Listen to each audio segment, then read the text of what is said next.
I screama, you screama, we all screama for how ice cream works. The great episode celebrating the best dessert treat, in all honesty. I mean, it's just nothing better than ice cream. This is from February 5th, 2015. I don't eat ice cream much anymore because it disagrees with my body. But boy, every now and then, I get one of those pints, get a little chubby hubby if you can find it, throw it down your throat, and suffer the consequences. Welcome to Stuff You Should Know, a production of iHeartRadio.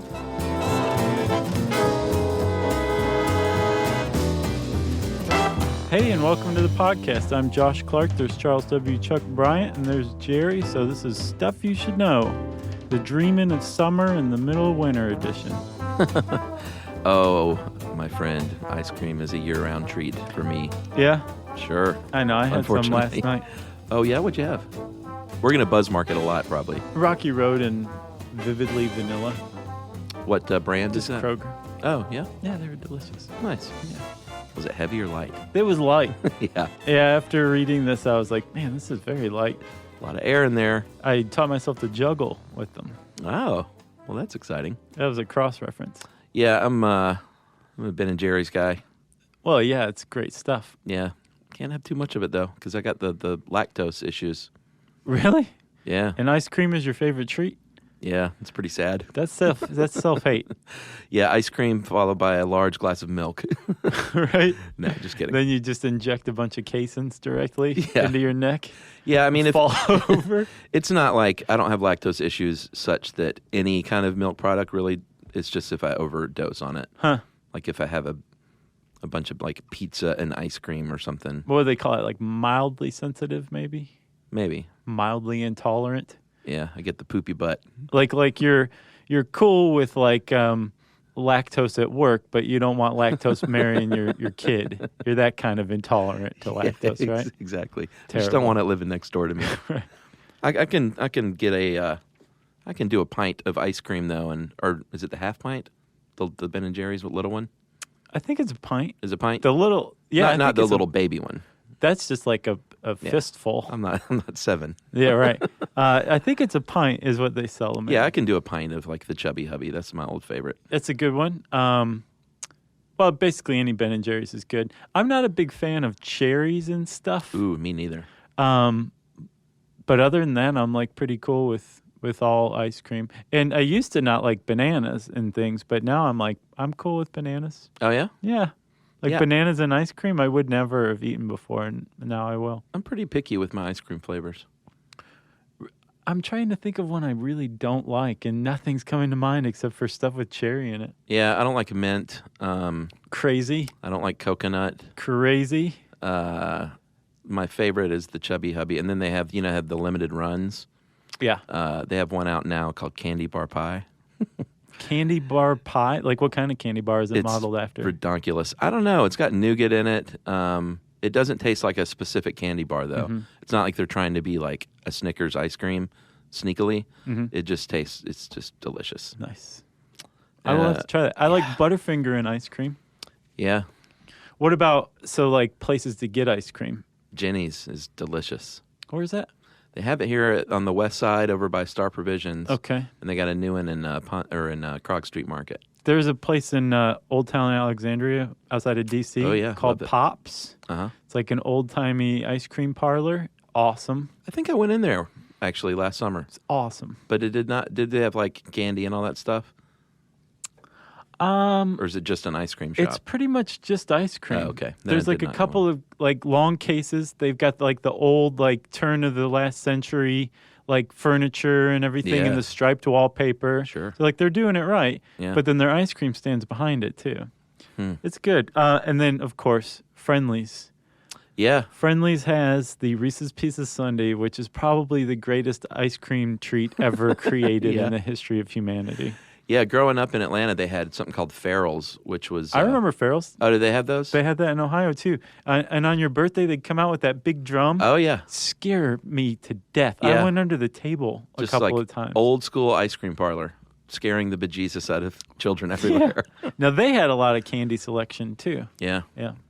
Man, let's just talk about Let's just not even do this. Let's just talk about ice cream we love. I like this flavor. I like this flavor. Everyone's starving right now for it, though. I guarantee it with that intro. I have one more, though. Have you ever been to the Plaza Fiesta, I think is what it's called, over on Buford Highway? Yeah, oh yeah. Okay. They have a gelato place there. Ooh. That had tuna-flavored gelato. Raw tuna-flavored gelato. And by God, it tasted exactly like raw tuna flavor. I thought you were going to say it was good. It wasn't bad. Really? Like, yeah, if you eat like sashimi or something like that, I love sashimi. You would appreciate this. It's not something you're like, oh man, I've got to get some tuna flavored gelato. Right. But it's not like one bite and you spit it out. Yeah, yeah. You're just like, this is really odd, but interesting, unusually tasty. I'll have to try that. Yeah. My other thing I like lately is a little heat in the ice cream. Like some of them that have a little cayenne in the chocolate, or or with cinnamon or something. Yeah, that and some salted caramel. I am so over salted caramel or bacon and sweetness. I'm just so sick of that combination. Really? Yeah, it's all basically a ripoff of Wendy's fries and a Frosty dipped together. That's good too. That's fine. That's the original. That one, like, the original needed salty no sweet. Improvement. Yeah.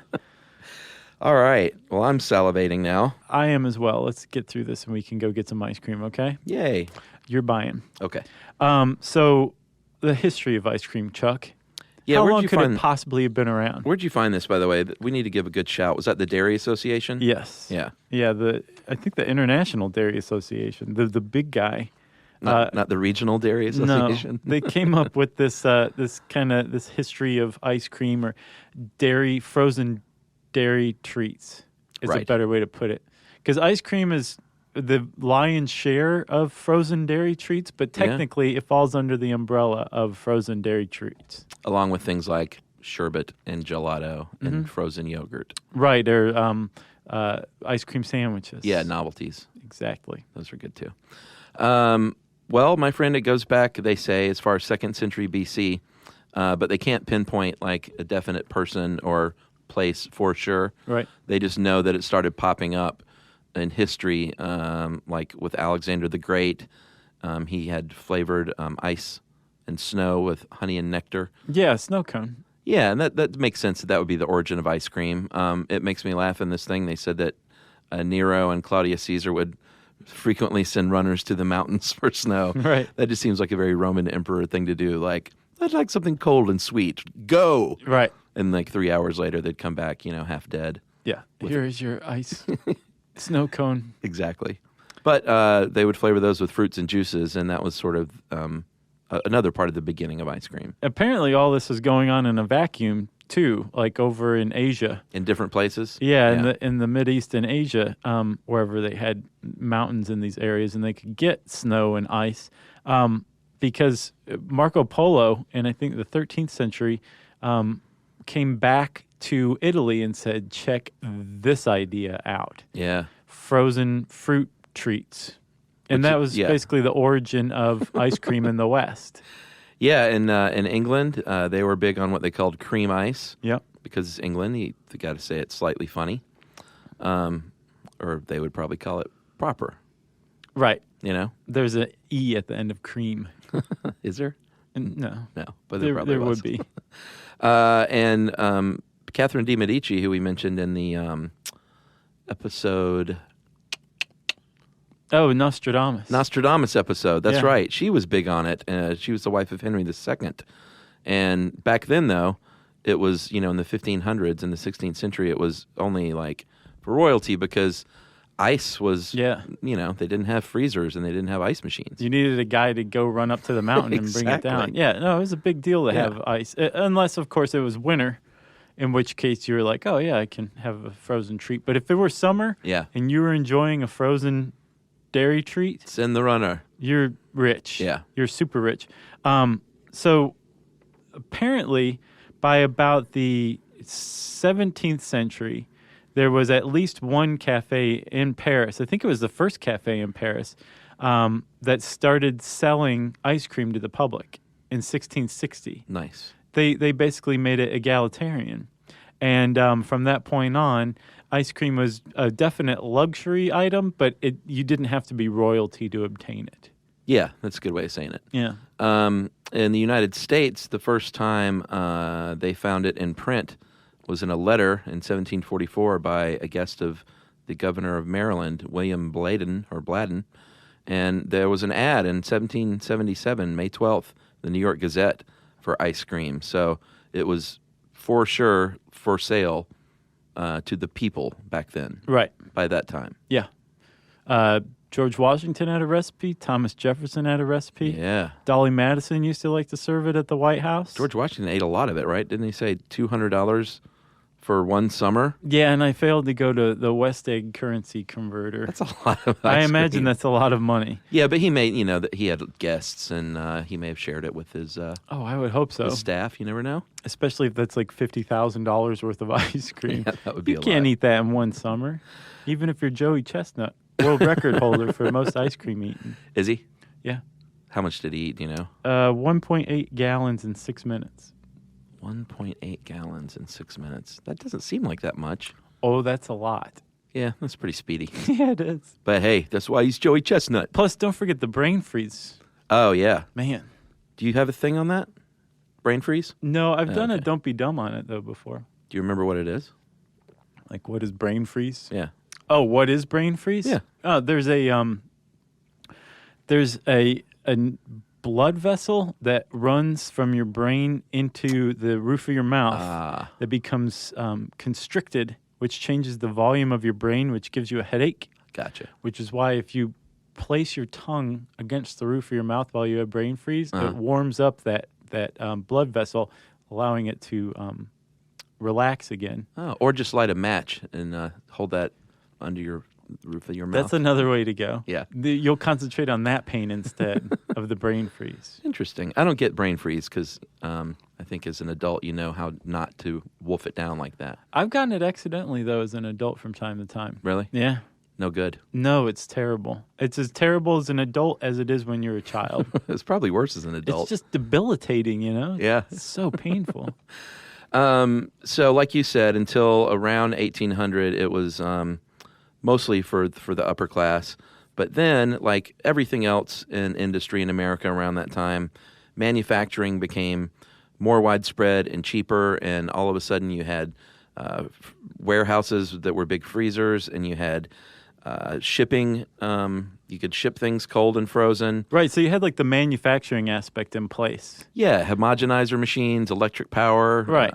Mechanical refrigeration, basically. But even still, you had the manufacturing in place. The distribution, though, was still limited to, say, like a store. Somebody who could make money by investing in some freezer cases and then selling it to the public. Yeah. It wasn't until ice boxes became widespread in America that the ice cream industry really blew up, because then you could sell to the guy down at Pop's. Yeah. You could also sell to Pop's next door neighbor who took it home That's right. to keep in his freezer. And thank God that happened. Yeah, and actually, as far as making ice cream, the hand crank ice cream maker that used like rock salt and all that stuff. Sure. That was invented by a woman named Nancy Johnson in the 1850s, I think. Yeah.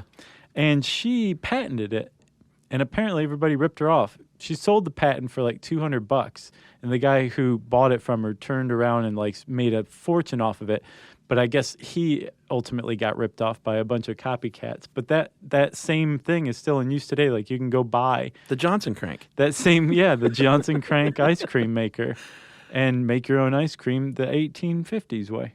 Well, you mentioned take-home ice cream being a big deal as far as it spreading. I do have a little modern stat, Oh, yeah. or at least from a few years ago. That is still the biggest part of the market. 67% of the overall market is take-home ice cream. Well, I saw that 87% of Americans have ice cream in their freezer right now. Yeah, I don't. I can't. It doesn't stick around. No, like, if you're going to get a pint, you might as well just plow through it and be done with it. Right. And then get some a few weeks later. You're not a quitter. No, and I can't just keep like a gallon of ice cream in the house. That's Oh, that's a bad move. it's a bad move for me. Yeah, it's a bad move for everybody. Well, no, some people have willpower. Yeah, I guess you're right. You're one of them. I don't keep a gallon of ice cream in my house. Yeah, but you got willpower to a large degree, I think. Yeah, well. You're the guy who quit smoking by just saying, I'm not going to smoke anymore. Yeah, that's true. You know? Yeah, I guess I do have a degree of willpower. But I do not. So we're now in the 19th century, in late 1800s, right. And the professional soda jerk at soda fountain shops pops up, and they make things called like root beer floats and Coke floats and soda floats. Right. Which I haven't had one in a long time. I used to love root beer floats. Yeah. But I don't know why. It's not something I see very much anymore. Well, you have to go to the home. trouble of putting it together. Yourself? Yeah. Yeah. Yeah, you don't see floats very often anymore. I'm sure there's some places that sell them, but they were good, though. Oh, yeah, man. Root beer and ice cream is a winning combination. Yeah, I mean, I haven't had one since I was a kid, probably. Coke works, too. Yeah. Coke float's good, too. Root beer floats are the thing, though. I think you're right. And then this was, for me, the fact of the show. I did not know about this. Religious criticism back then, they didn't like you eating things that were so rich and like gluttonous, I guess. They thought it was sinful. Yeah, well, yeah. On Sundays, that is. And so in response, they took out the carbonated water or the root beer or whatever and made a sundae, and that's why I called it a sundae originally. But apparently they were like, are you mocking us? And the Soda Jerks Union said, no, and they changed the spelling from Sunday to Sundae. Because they were mocking them. Right. Yes. And they were like, this was their act of retribution, changing the spelling of Sunday. And the other cool thing, too, was during World War II, apparently it was the armed forces were all trying to outstep one another in providing ice cream to the troops in new and exciting ways, because it was such a morale booster, of course, to get ice cream when you're at war. Right. You know, a little taste of home. And I think was it the Navy that had the ship? Yeah, the world's first floating ice cream parlor. That's awesome. In the Western Pacific. Well, even before that, in World War I, ice cream was deemed an essential food. And so ice cream manufacturers got rations of sugar so they could keep making ice cream during the war, even though everything else was being rationed. Yeah, and Ed points out that during the Depression, everything kind of slowed down that was a non-essential, including ice cream. But it never went away. And through the years, it's pretty much gained in popularity. I think in the 70s is when you started to see a little more health-conscious efforts. Yeah. Like the frozen yogurts and the like. Froyo. Froyo. Right. Emily loves the Froyo. It's good stuff. Like the new stuff that's really like from the Greek yogurt, you know? That's tangy. Changes everything. Not like, I think this can't be yogurt growing up. Was that even yogurt? That was just like soft serve ice cream, wasn't it? Is it this campy? I thought it was the country's best yogurt. TCBY? We heard it was this can't be yogurt. Huh. Maybe it was different, I wonder. It had to be the same. Yeah, TCBY. Yeah. No, TCBY was great. I don't know what it was. I think it's still around. It had to be yogurt because they couldn't call it that. But it wasn't, definitely not the tangy stuff that you see like at Pinkberry and stuff like that. Oh, it's so good. Yeah, I'm not the hugest fan. I love that stuff. Each bite is just like, it's just a trip through a flowery meadow. Every bite of... Really? Yes. Do you get the vanilla and add your stuff to it, or? I get the regular, like the... just the, I guess, plain version. Yeah, and then you throw in a little mango, some blueberries. Oh, look at you. The white yogurt chips on top. Uh-huh. That's a good combination. Or if you want to go a different route, there's like, a chocolate crunch and maybe some other kind of chocolatey, delicious treat on top. Man, I want some ice cream so bad. All right. Well, we'll get to the science of ice cream, which is decidedly less yummy sounding right after these messages. Stuff you should know.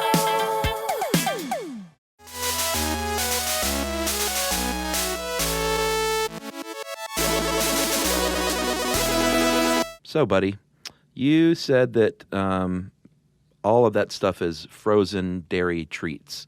Right. But not necessarily ice cream, because there's a definition, correct? Yes. So ice cream is a colloid, right? Yeah. Which is an unusual and complex substance. And actually, quicksand is a colloid. It's a colloidal gel. Yeah. Technically. I remember that. But ice cream is a colloid, and a colloid is a substance where you have things that don't normally mix that are mixed together. Right. And in this case, you have fat and sugar and milk mixed together with a little bit of air thrown in. And what you need to create a colloid is something called an emulsifier. That's the bonding agent that holds everything together, these things that don't normally mix.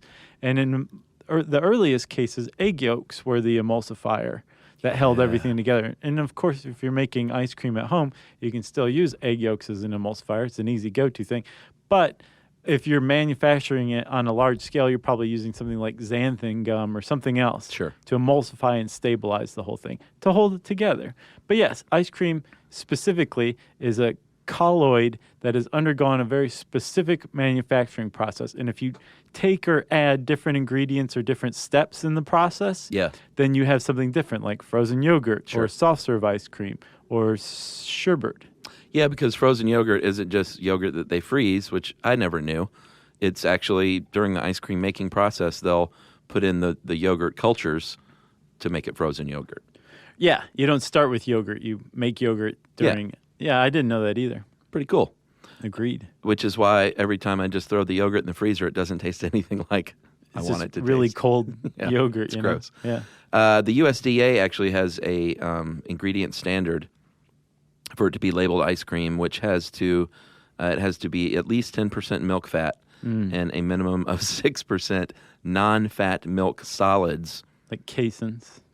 And a gallon has to weigh 4.5 pounds. I think that's neat. Yeah, sure. Because the as federal we government learned, can't get its act together on anything, but it can define ice cream. Yeah, and the reason they have the minimum the minimum poundage is because, as we mentioned earlier, lighter ice cream is generally cheaper because it means it's just more air whipped in there, right? And that's why a Ben & Jerry's pint is like a brick in your stomach. Yeah, and the Grabster who wrote this points out that that's usually a general rule of thumb, that the heavier the ice cream, the higher quality it is. Yeah. But he points out, to be fair, you need to compare like types. Sure. Like you can't compare something that's loaded down with like brownies and Snickers with like a plain vanilla. No. Because, the brownies and Snickers are going to add weight and throw off your judgment. That's right, in more ways than one. Yeah. So milk fat, there is a range of milk fat you can use. Premium ice creams max out at about 16% at the most, but generally they're about 14%. And ice cream in general is a minimum of about 10%.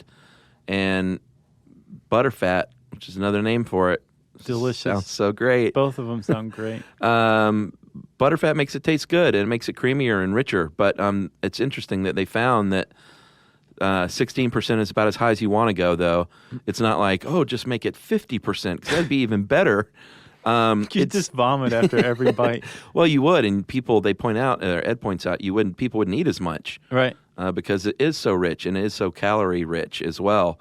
And so they found that perfect combination of enough to make you plow through that pint and want to get another one the next night. Yeah.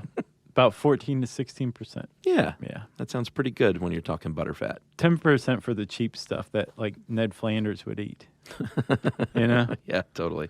So like I said, ice cream is a colloid, and it's created by adding egg yolk to milk fat and sugar. And I think that's a custard if you use the egg yolk, right?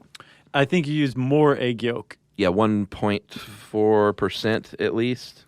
Something like that. I thought it was higher than that. Yeah, frozen custard is at least 1.4% egg yolk solids. Okay, so that's even worse for you. Right. So that's just like, well, not necessarily. Well, cholesterol-wise, sure. But the ice cream itself is specifically just this combination of different types of ingredients with other agents that hold the whole thing together, that's put through this process, right? So when you have your sugar, when you have your cream, your milk, and you have your eggs or whatever you're going to use as a stabilizer or emulsifier. Sure. You put the whole thing together, and what you have right there is an ice cream mix. Yeah. And no matter whether you're making it at home or if you just bought a factory or inherited it from your rich uncle who just died and left it to you, then you're going to be following pretty much the same process using virtually the same ingredients. Yeah, I've got an ice cream machine, which when I looked at the process of making ice cream, it's pretty much what goes on in this little thing. Right. Like you freeze the canister, which I found out the hard way. That's how you do it. Right. Because I was like, man, it's not getting solid. Oh, no way. You did it without freezing the canister Yeah, I had no first? idea. Like you just used it at room temperature? At room temperature. And How long did you try that for? Oh, it spun for quite a while Yeah. before I realized what was going on. We luckily figured that out from the get-go. Made some pretty killer lemon gelato once. Yeah, so you freeze the thing, and then it's the canister actually spins, and they have like a blade in there Right. that disrupts it, introduces the air bubbles, which is key Yeah. to making ice cream nice and rich and creamy. And it also acts as a scraper to keep ice from forming, which is exactly what happens in big factories. It's pretty much the same process. Right, or if you're using the hand crank thing, that's what you just said, The Johnson crank? right? Yeah. What you just said listed off all of the necessary components to making ice cream. You've got something that's cooling it, Yeah. whether that little drum that you put in the freezer, Mm-hmm. or you have ammonia-filled tubes that are freezing a tube that your mix is in. Yeah. So you've got that, right? Yeah. You have... And the ammonia tubes, we should point out, there's no ammonia. It's just making the tube cold.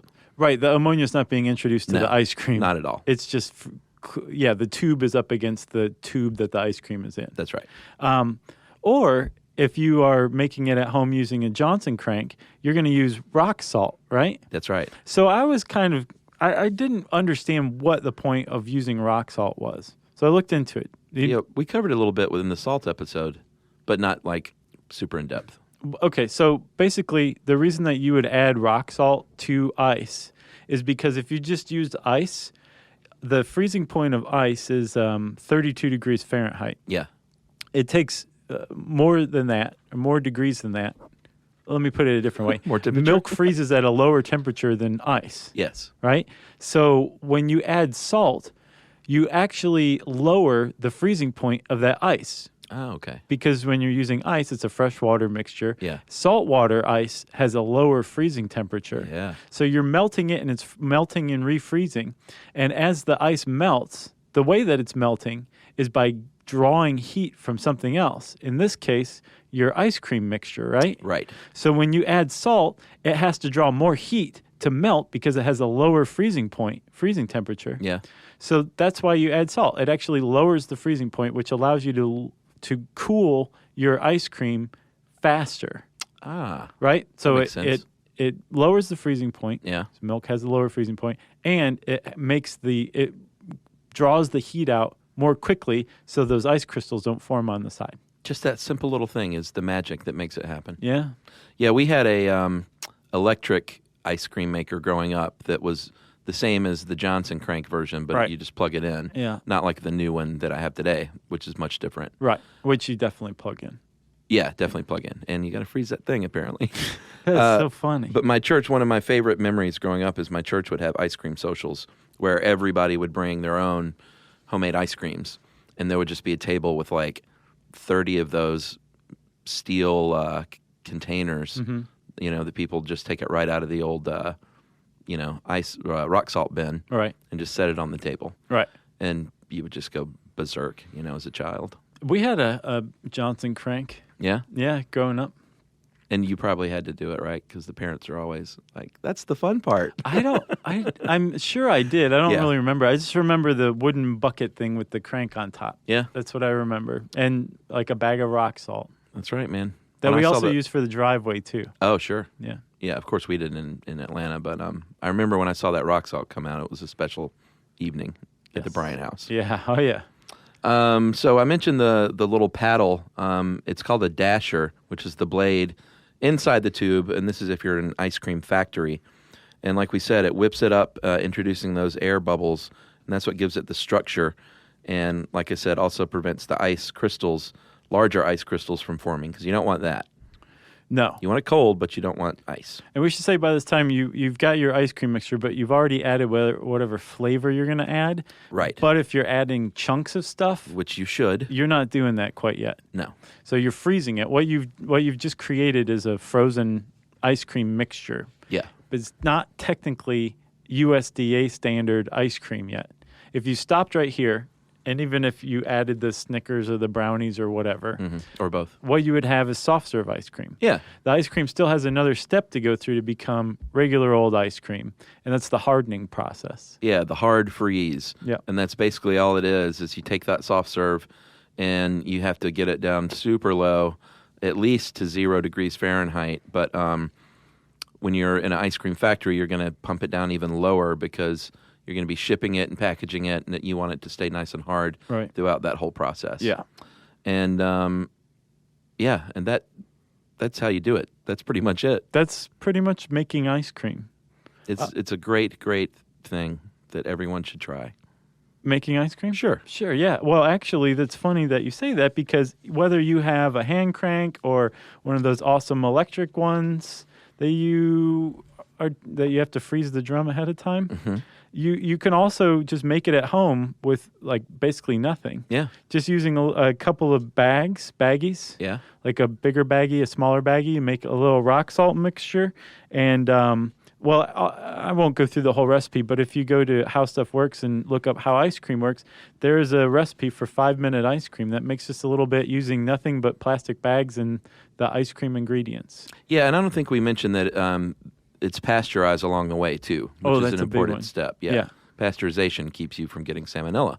Yes. And if you're making your own mix at home, you can even do that yourself with a double boiler. So we'll talk a little bit about just how much everybody loves ice cream right after this. Stuff you should know.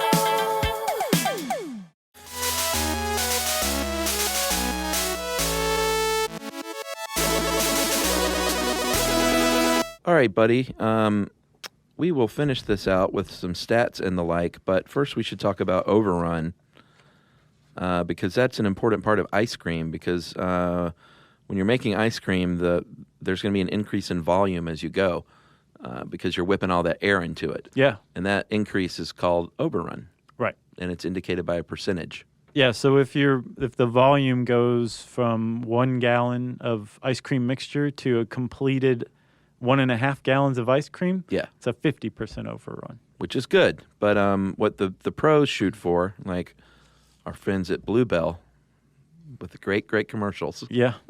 They do make fantastic ice cream. It is really good. So if you are a professional ice creamier, you might have as much as 100% overrun, but the premium ice creams are more dense, so they have less overrun. Right. Which is why they're heavier. Yes. But you can also get into a situation where your ice cream is dense because you're not using much stabilizer or emulsifier. So that's not good? No, because it makes your ice cream chewy. Oh, no. So just really dense ice cream is not necessarily the best thing. Right. You want a mixture between the two of somewhat dense, but not totally dense, but not super light ice cream. There's a balance that you want to achieve. Yeah, because the air, like we said, is what gives it the structure that you appreciate, and it's familiar. Right. If you get some chewy ice cream, that's no good. No. No. And Chuck, we were remiss in not mentioning ice cream cones. Yeah, I'm not a cone guy. Are you? Yes. Oh, really? Oh, yeah. So when you go to you go out, you get it in the cone every time? No. Just sometimes? Yes. Do you get the waffle cone? If I get a cone, I like it all except the I don't know what they call the non-sugar cone one. The cheap styrofoam Yeah. type? Yeah. That's definitely the lowest on my list, but that one's fine. But yes, I guess it does go waffle, sugar, cheap cone. Okay. As far as order of preference goes. Right, sure. But no, waffle cone, obviously. That just adds to the whole thing. Smelling like fresh-made waffle cones being made while you're ordering ice cream, really. I always get the cup. I almost always do just to be healthier. Yeah. While I'm eating ice cream. Well, no, but I mean, that's a decision. Yeah, for sure. But it is preferable in a waffle cone.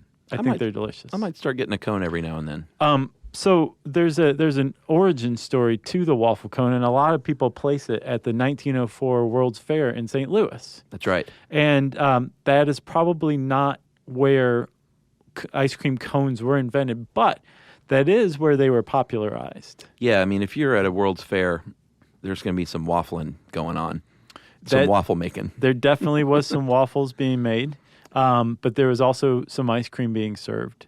That's documented. That's right. And the story goes that the ice cream makers ran out of plates or bowls or whatever they usually use, and they turned to the waffle makers who said, hey, we can help you out for a fee. Yeah. Let's turn these things into some sort of cone, and bam, that's what happened. But it turns out that the person who actually invented the ice cream cone was an Italian immigrant to America named Italo Marchi. Please, go ahead. You mean Italo Marchioni? Right.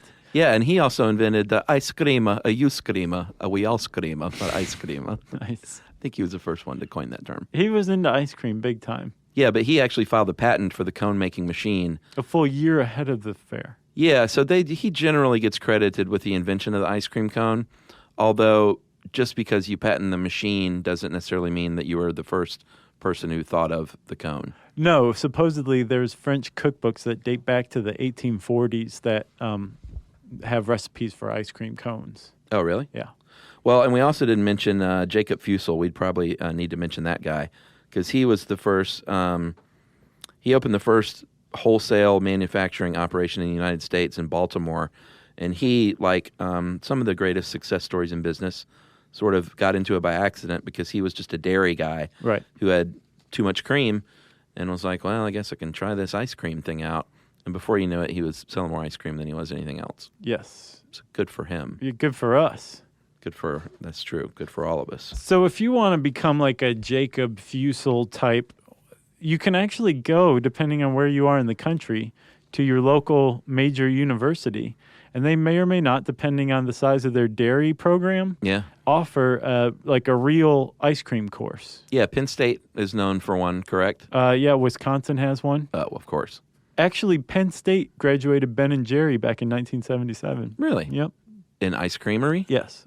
Ah, I thought you were going to say, like, no, they were architects. No, one of them tried to get into med school. He graduated and couldn't afford med school. Yeah. The other one just dropped out of college. But both of them went together to Penn State's ice cream course and graduated. Cool. Well, I saw, I went to their website to look at some of their facts, and they, I think they said they started their initial business with like $4,000. I saw 12. Oh, 12 grand? Yeah. Well, either way, that's cheap. I know. You know? It is. I do have some other stats, though. Lay them on us, Chuck. Yeah, it's been a while since we've had a stat run. The majority of U.S. ice cream and frozen dessert manufacturers have been in business for more than 50 years, and many are still family-owned. This is why you see, like, the Bluebells and stuff like that. Right. You know, there's not a lot of upstarts. Like, extreme ice cream. Right. Made with Mountain Dew, Code Red. Oh, God. U.S. dairy approximates, and this is a few years ago, 20 quarts per capita. What, the U.S. eats every year? No, produced.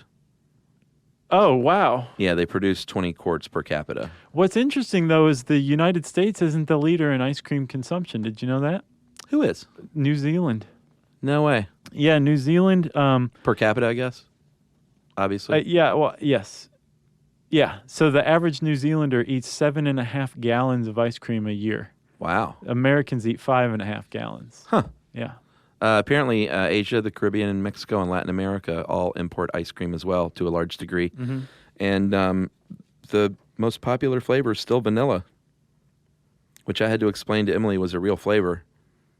She thinks it's an absence of all flavors, Right, like white light. Like white, yeah. I was like, no, vanilla's a thing. Yeah. And some people love it. Vanilla's still good. She thinks it's a waste of calories to eat anything that's just plain vanilla. There are really good vanillas out there that you're just like, this is all that's needed. Oh, yeah, I You agree. know? Like super creamy, like vanilla bean. Mm-hmm. Yummy. Yeah. And then chocolate chip mint and cookies and cream followed as the next most popular. I'm surprised plain chocolate is not on the list. I saw a Grubhub survey. They did most popular ice cream flavors by flavor ordered, and vanilla was number one. Wow. That's surprising. But green tea was number two. And I was thinking about it, and it's probably because, like at a Japanese restaurant, Yeah. you don't really have any other options besides, Oh, sure. Green tea. Yeah. I've never had the green tea ice cream. Is it good? Oh, my God. Yeah. Really? Yeah. Dude. I don't eat dessert in restaurants. It's so good. Yeah, I'm going to have to start eating If you go to a good Japanese restaurant, they bring it out whether you ask for it or not. It's like part of the meal. And it'll be like green tea or red bean is another one too. That's a pretty good ice cream, but green tea definitely has it destroyed. That sounds delicious. Yes, it is. I'm hungry. Yeah. So if you want to know more about ice cream and to get this awesome, really easy 5-minute ice cream recipe, go to howstuffworks.com and type ice cream in the search bar. And since I said search bar, it's time for listener mail. I'm going to call this first of two scientific method emails. So you're going to hear one here and then one in the next one. Awesome. Because these are great. I was super proud of that one. And we got a lot of kudos from scientists, which is always nice. Hey guys, my name is Danny. I'm 23 and recently graduated with a degree in astronomy and physics. Now work at an aerospace company in LA on a space mission concept called the Starshade. Way to go, Danny. I know. The Starshade is a really awesome piece of tech that will allow us to image planets around other stars and ultimately search for life outside of our solar system. I'm writing because I was just listening to the podcast on the scientific method, and as someone whose job regularly involves the scientific method, I want to express my appreciation for you guys recording such a great discussion on the subject. It's extremely important to give the public the opportunity to learn about science. I think that your podcast is a great vehicle by which this is achieved, so thanks. I remember once in the show, you guys let it slip that you get a few hundred emails a week. So statistically speaking, I'm twice as likely to become a millionaire than to get my email read on the show. I saw that, and I felt like he was baiting us. Oh, he totally was. And it worked. But in the case that some miracle happens and you do read it, I'd love if you could plug the astrophysics blog my friends and I have. It's called Astrophysics Unleashed and can be found online at astrophysics-unleashed.tumblr.com. And it's a place where we seek to expose the beauty hidden within astronomy and modern science. It's a great place for the inquiring mind to find food for thought or to ask questions. So that is from Danny, and he said, I wanted to shout out to Jerry, Jeri, but I was afraid I'd spell her name wrong. Hopefully that is right. Tell her that I have no idea what she's like at all, but I'd be willing to bet that she's really cool. That was nice. Man, usually people have like a better chance of getting struck by lightning than spelling Jerry's name correctly, but he nailed it. Well, and here's a spoiler. The other scientist said the exact same thing about spelling her name wrong, and he spelled it right. Wow. So how about that? Man. Scientists are smart. If you want to get in touch with us, you can send us an email to stuffpodcast@howstuffworks.com, and you can join us at our home on the web, stuffyoushouldknow.com. Stuff You Should Know is a production of iHeartRadio. For more podcasts from iHeartRadio, visit the iHeartRadio app, Apple Podcasts, or wherever you listen to your favorite shows.